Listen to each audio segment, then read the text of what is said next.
No, you gotta go. You gotta come and see these see these little areas. It's just outside Bomb Bridge.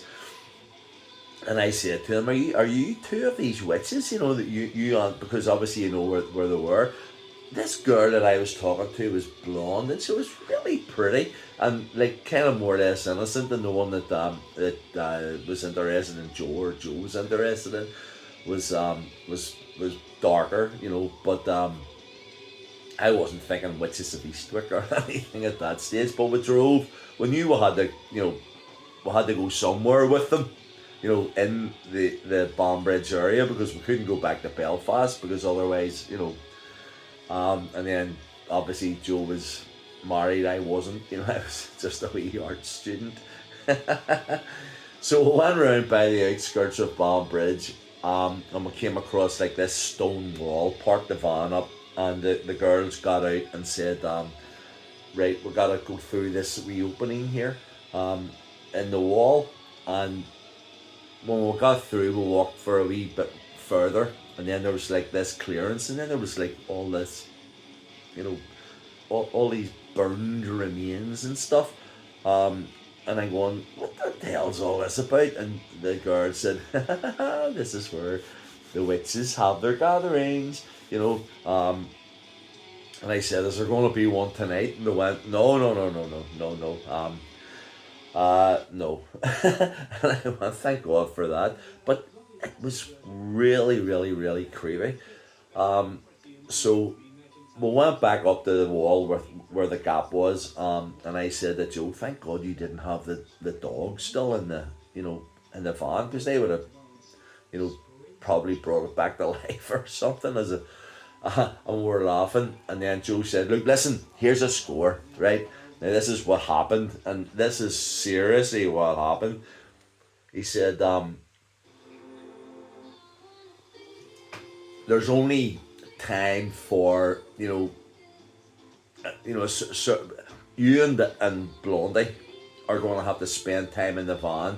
I'll bring dark haired girl up the road a bit, and you spend time with her, and then we come back, and then you get out with her, and then I'll get into the van, sort of thing, with the other girl.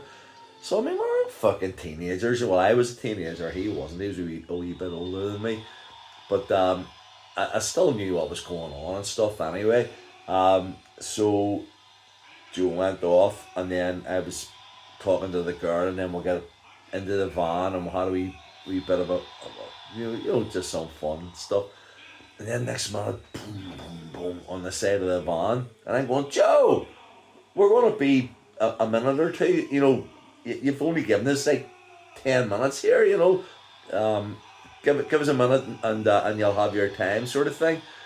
Boom, boom, boom, and then like the sound of rocks hitting the side of the van and stuff. And I'm going, for fuck's sake. So, obviously, as it's referred to as a cock block or whatever, not that, it doesn't matter, whatever.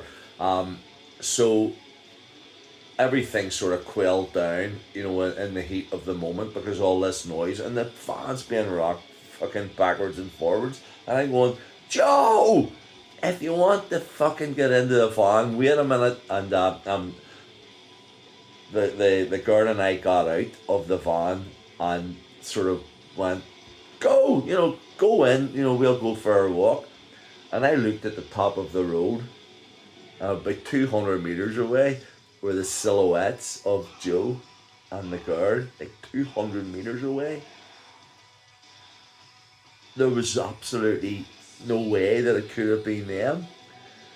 And I went round the van, and I'm looking around the van over the wall, going, who's doing that? Who's rocking the van backwards and forwards and beating it and whatever?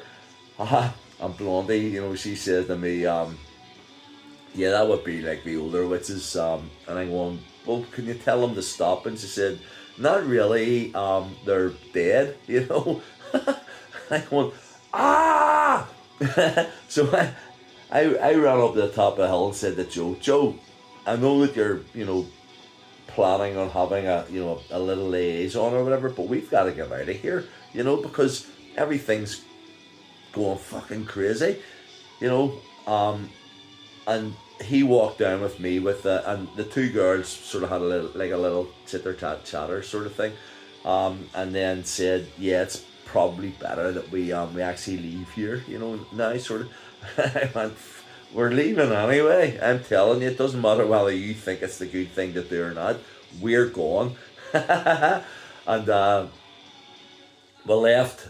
And we left the two girls off in Banbridge, and then Joe and I went home, back to Belfast. And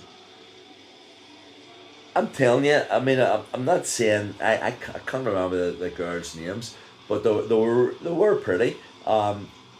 And they obviously did have some sort of connection with the occult, in Banbridge at the time. But things happened after that I was sort of going, fuck me, did they curse, did they curse us, sort of thing, But then I also said to myself, well, we didn't do anything wrong, we didn't, you know, we weren't disrespectful. Everything that happened to us, sort of thing. So a couple of months went past. No, a couple of years went past, and I didn't see Joe for a long time. And then I joined the shanty. We were doing great, and we were playing down in Dublin a lot. And this one time we were playing in this bar. I can't exactly remember the name of it, but it was at the beginning of O'Connell Street rather than down and round by the Bag It In sort of area. It was kind of like a guest house, like a hotel type thing. And because they gave us, like these guest rooms to get changed and stuff in. And Joe, he had left his wife at this stage, and was going out with another girl. I can't remember her name, but seemed very, very, very nice, younger than him, blonde, big, and everything just seemed great. And Joe said to me, she's an exotic dancer. And I went, oh, very good, very good. He said, do you think that whenever, you're going down, you could do your set, and then maybe she could go on and do a wee bit of her thing, exotic dancing sort of thing. And I went, I don't see any reason why not. Is this while we were playing or whatever? And he said it doesn't matter. No, I think it probably a wee bit of a break. I'll actually go on and introduce myself as vibrating then, play a couple of songs, and then Angie or whatever you call. I can't remember what her name was, but she'll come on and do a wee bit of dancing and stuff. All the sort of sexy stuff. And like you have to remember, this was Dublin in 1980 fucking 4 or something. And it was still not that it was backward, but I mean, sort of,